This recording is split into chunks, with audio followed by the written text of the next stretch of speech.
Let's face it, pets are adorable, but if Lassie starts chewing on your walls or using your floor as a bathroom, will you be protected from those damages? If you don't have pet addendums and clauses in your lease agreement, the answer may be no. But pet addendums and clauses can be complicated.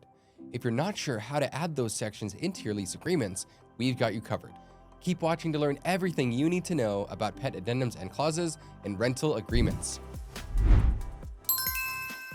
Welcome back, Loopers. It's Mohammed Obagosh with DoorLoop. Let's start with the basics. A pet addendum is a part of a lease that describes what a tenant can and can't do with their animals in the rental property.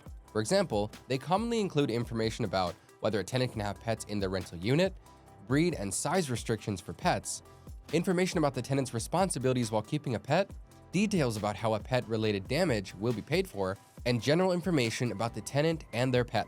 One quick thing to note here is that pets aren't the same as service animals in most states. Landlords typically have the final say over what tenants can do with their pets on their property, but may not have final say about service animals. This depends on laws in the region where the rental property is located.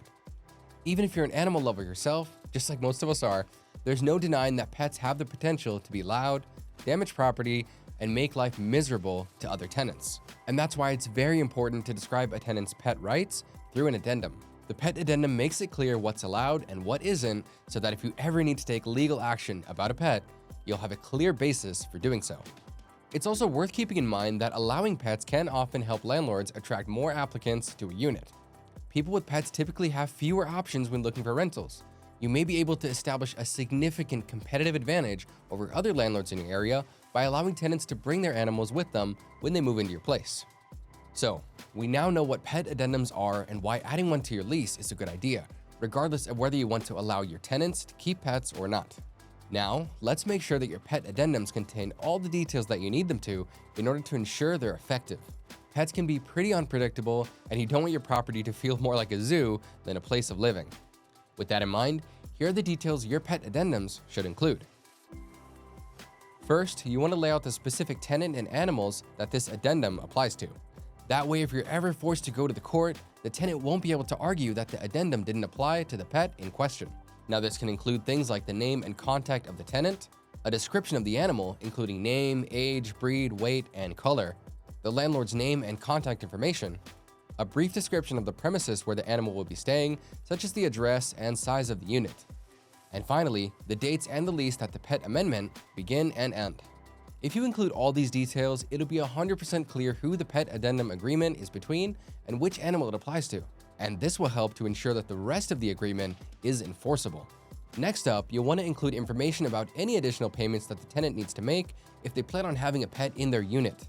These additional fees can help offset any extra damage the unit may receive as a result of having a pet inside of it. Pet security deposits are common in many markets. These are extra sums given to the landlord at the beginning of the tenancy. They help to reduce a landlord's risk by ensuring they have extra funds available to repair the unit if necessary. Another option is that you may want to increase the monthly rent of a tenant with pets, and some states even allow landlords to charge a one-time pet fee.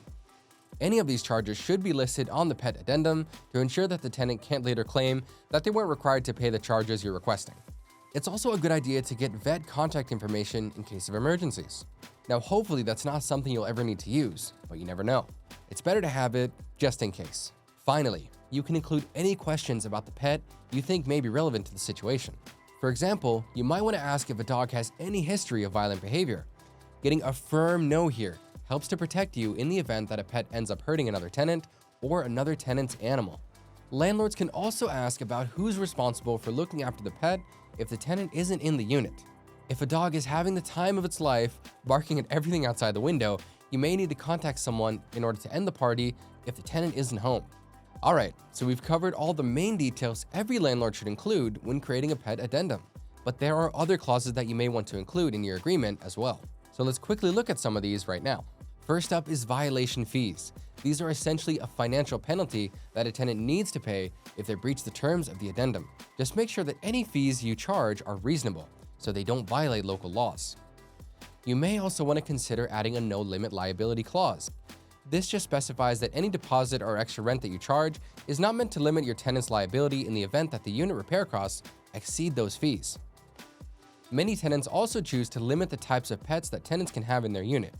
You may want to prohibit certain dog breeds, set a maximum pet weight, or choose other restrictions.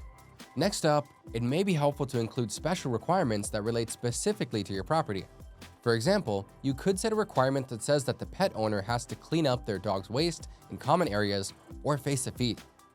Now, some other special requirements include supervising the pet when it's outdoors, complying with all local pet laws, keeping the pet from disturbing others, and not leaving the pet alone in the unit for an extended period of time. Alright, now before we get to the last additional clause on our list, please give us a like and subscribe if you've enjoyed the video so far. That way we can get videos just like this out to other property managers and landlords. Now, with that being said, the last special clause you want to include is a description of when you request the pet to be removed from the premises. For example, if a dog bites someone, causes a ton of damage, or is obviously being neglected by the tenants, you may want the animal off your property. This clause will make that easier for you to do if it ever becomes necessary. So like a dog reaching the end of a bone, we've reached the end of this video. We hope you got some value out of it. If you need help managing your leases and setting up a pet addendum, DoorLoop may be able to help. Our all-in-one property management software makes it super easy for landlords to customize leases and keep records of items like pet agreements so you can access them quickly if you ever need them. And you can sign up for a free demo at doorloop.com to learn more.